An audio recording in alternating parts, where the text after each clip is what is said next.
Hi friends, आज का हमारा टॉपिक है टेबल्स इन HTML। आपने वैसे वेबसाइट में काफ़ी दफ़ा टेबल्स वगैरह देखे होंगे और इस बारे में काफ़ी दफ़ा पढ़ा भी होगा। टेबल्स जो होते हैं वो कम्बिनेशंस होते हैं रोज़ और कॉलम्स के। रोज़ हमेशा हॉरिजेंटल लाइन में होते हैं और कॉलम्स हमेशा वर्टिकल लाइन में होते हैं, जैसे कि आप इस टेबल में देख रहे हैं। पहली रो में एक कॉलम है और बाकी जितनी भी रोज़ हैं उनमें सब में 2 कॉलम्स हैं। अब टेबल्स रोज कॉलम्स की तो बात समझ में आ गई। अब HTML में कैसे बनाते हैं हम इन टेबल को, वो देखते हैं। मैंने आपको पिछले लेक्चर में बताया था कि HTML में जितना भी काम किया जाता है वो टैग्स के अंदर किया जाता है, और अगर टैग से कुछ परफॉर्म करवाना हो तो उसके लिए एट्रीब्यूट्स का यूज़ किया जाता है। अब हम टेबल जो बनाने के लिए ये टैग्स यूज़ करेंगे वो ये हैं। एक टेबल टैग है, TR टैग है, TD टैग है, TH टैग है। TR stands for table row, TD stands for table data और TH stands for table header. अब इस टेबल की पहली रो जो आप देख रहे हैं, इस रो को कोड करने के लिए HTML में दिखाने के लिए TR टैग यूज़ करेंगे। और ये जो डिजीज़ वाली आप रो देख रहे हैं, ये TH का टैग TR वाले टैग में यूज़ होगा, यानी कि जो TH वाला टैग है वो TR वाले टैग के अंदर आएगा। इसी तरह अगली रो को कोड करने के लिए TR वाला जो टैग है ना वो हम यूज़ करेंगे, और उसके अंदर 2 हेडिंग्स आ रही हैं तो इसीलिए 2 TH वाले टैग हम उसके अंदर यूज़ कर रहे हैं। इसी तरह आप तीसरी रो में देखें, हम 2 कॉलम वाले यानी कि टेबल डाटा वाले जो दो टैग हैं वो हम यूज़ कर रहे हैं। इसे हम रन करके भी देखते हैं, लेकिन पहले कुछ एट्रीब्यूट्स की बात कर लेते हैं। हमने पिछली दफ़ा लेक्चर्स में कहा था कि हर टैग का अपना एक रोल होता है, और उस रोल से अगर हमने कुछ फंक्शन या कुछ एट्रीब्यूट परफॉर्म करवाना हो तो उसके लिए हम एट्रीब्यूट्स का यूज़ करते हैं ना। तो जो मेन सिंटैक्स है एट्रीब्यूट का वो तो आप देख रहे हैं, ठीक है ना। यानी एट्रीब्यूट नेम और उसके बाद कोटेशन मार्क्स में उसकी वैल्यू आ जाती है। पहला एट्रीब्यूट बॉर्डर का जो है ना, ये बॉर्डर टेबल को बॉर्डर देने के लिए यूज़ होता है। कॉलम स्पैन, यानी कि कॉलम को स्पैन कर दो, यानी कि आप जो जिस कॉलम के अंदर अगर लाइन नहीं डालना चाहते, उसको 2 पोर्शन में नहीं करना चाहते तो उसको कॉलम स्पैन कर दें। ये ज़्यादातर हेडिंग्स के लिए यूज़ होता है। तीसरा cell padding, create space between around the text and the border. And fourth one is cell spacing, create space between the adjacent cells. I hope आपको कॉन्सेप्ट तो क्लियर हो गए होंगे। अब एक लाइव चल के एक कोड एग्जांपल देखते हैं। अभी हमने पीछे इसी स्लाइड पे डिस्कशन की थी। ये हमने टेबल था जिसके ऊपर बात की थी कि अब इसके कितने रोज़ हैं, 1 2 3 4 5। ये 5 रोज़ हैं, और ये जो पहली रो है इसके अंदर कॉलम एक ही है। जो दूसरी रो है इसके अंदर 2 कॉलम है, 1 2 टाइप और पेशेंट। और ये जो तीसरी रो है इसके अंदर 2 कॉलम है, और इसी तरह चौथी में भी 2 कॉलम और नीचे भी 2 कॉलम। अब इसको हम एक दफ़ा जो है इसी टेबल को हम बना के देखते हैं कोड में। सबसे फर्स्ट ऑफ ऑल ये एक टेबल है तो हमें यहाँ पे टेबल टैग डालना है और इसका एंडिंग टैग, ठीक है। अब इसमें ये जो पहला ये जो डिजीज़ के नाम की जो ये रो है, ये जो रो है ये एक हेडिंग है, डिजीज़ हेडिंग है, ठीक है। तो हमने इसके लिए कौन सा टैग यूज़ करना है, TH। तो इधर हम इस TH वाले टैग को यूज़ करेंगे, लेकिन एक रो के अंदर, ठीक है, क्योंकि ये भी एक रो है। तो यहाँ पर आके हम जो TR वाला टैग, टेबल रो वाला टैग हमने पढ़ा था, इसका एंडिंग क्लोजिंग टैग भी हम लगा लेते हैं सामने, और इसके अंदर आना है TH वाले टैग में, यानी कि TH, और इसका एंडिंग टैग, ठीक है। इसको यूं थोड़ा सा लिख लेते हैं, इंटेंट कर देते हैं इसको इस तरह। अब नेक्स्ट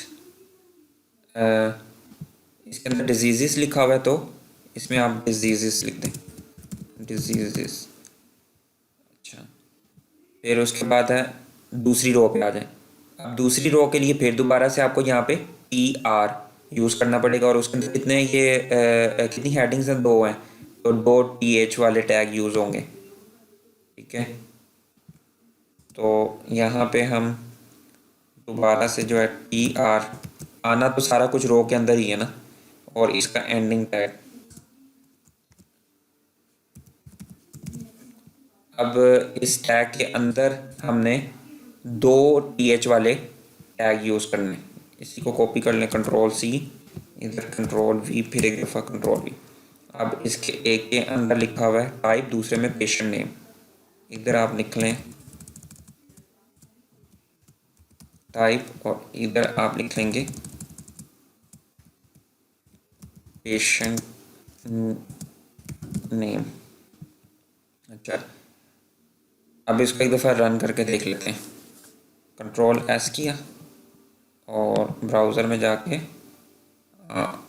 ये इसको इधर से रन पे गए, लॉन्च इन क्रोम, तो ये आप देख रहे हैं डिजीज़ भी आ गया और ये टाइप और पेशेंट नेम आ गया। ठीक है, अच्छा अब यहाँ पे मैं आपको जो चीज़ समझाने लगा हूँ वो देखें कि यहाँ पे मैंने एट्रीब्यूट का यूज़ करना है।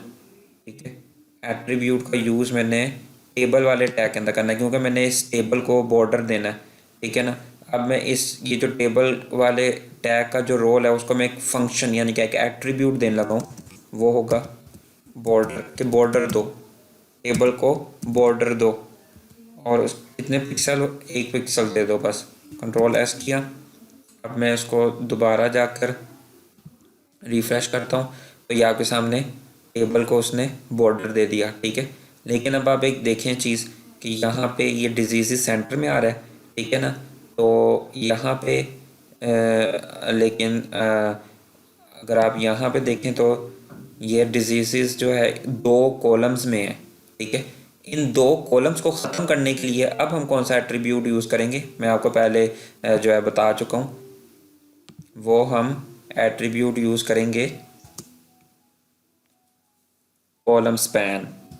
कॉलम स्पैन, ठीक है, कॉलम स्पैन वाला एट्रीब्यूट हम यहाँ पे यूज़ करेंगे।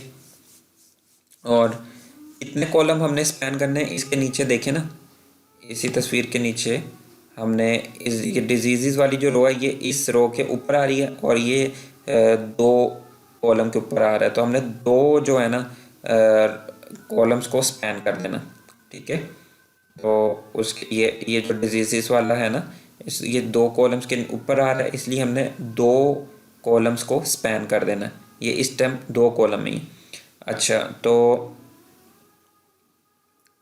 अब आपने इधर आकर इसको 2 कर देना, Ctrl+S करना है और दोबारा से जाके रिफ़्रेश करना है, तो ये देखें डिजीज़ आ गया और उसके नीचे टाइप और पेशेंट नेम आ गया। अब आगे था किडनी प्रॉब्लम और डी पेशेंट नेम। ठीक है, तो ये जो है कॉलम में आ जाएंगे। ठीक है, तो यहाँ से हम अब TR और फिर इसका एंडिंग टैग और यहाँ पे हमने अब कौन सा टैग यूज़ करना है, TD टैग यूज़ करना है, क्योंकि अब हम हेडिंग्स नहीं देने लगे, अब हम मतलब कि डाटा देने लगे हैं, टेबल डाटा देने लगे, और इसका क्लोजिंग टैग TD। ठीक है, और इसी को कॉपी किया, Ctrl+C, और नीचे इसको पेस्ट कर दिया और इधर किडनी प्रॉब्लम और संदीप लिखा हुआ है, यहाँ पे आप भी लिख दें किडनी प्रॉब्लम और यहाँ पे आ जाएगा पेशेंट नेम संदीप। Ctrl+S करें और इसको रिफ़्रेश करें तो ये आप देख रहे हैं टाइप किया किडनी प्रॉब्लम और पेशेंट। अब आप देखें जो ऊपर हेडिंग्स हैं TH वाली वो बोल्ड में है। ठीक है, उनकी जो हेडिंग्स हैं वो बोल्ड में है, तो पता लग रहा है कि ये TH वाले कॉलम्स हैं। ठीक है, और नीचे ये जो किडनी प्रॉब्लम है ये विदाउट बोल्ड है लिखा हुआ, तो ये कॉलम है TD कॉलम्स, ये TD कॉलम्स हैं। पीछे रह गए हमारे 2 और रोज़, हमारी 2 और रोज़ रहती हैं। Ctrl+C इसी को किया नीचे 2 दफ़ा इसको कंट्रोल वी कर देते हैं। और यहाँ पे ये किडनी प्रॉब्लम थी, हार्ट प्रॉब्लम, स्टमक अल्सर, यहाँ पे आ जाएगा हार्ट प्रॉब्लम, और यहाँ पे आ जाएगा कि स्टमक अल्सर, स्टमक अल्सर। और यहाँ पे हमने कर देना है ओडवा, और ये हार्ट प्रॉब्लम है शम्स। कंट्रोल एस किया और इसको जाके दोबारा रिफ्रेश किया। ये वही टेबल बन गया जो हमने पिक्टोरियली अपनी स्लाइड्स में देखा था। थैंक्स। आज के लिए इतना ही। Thanks for watching.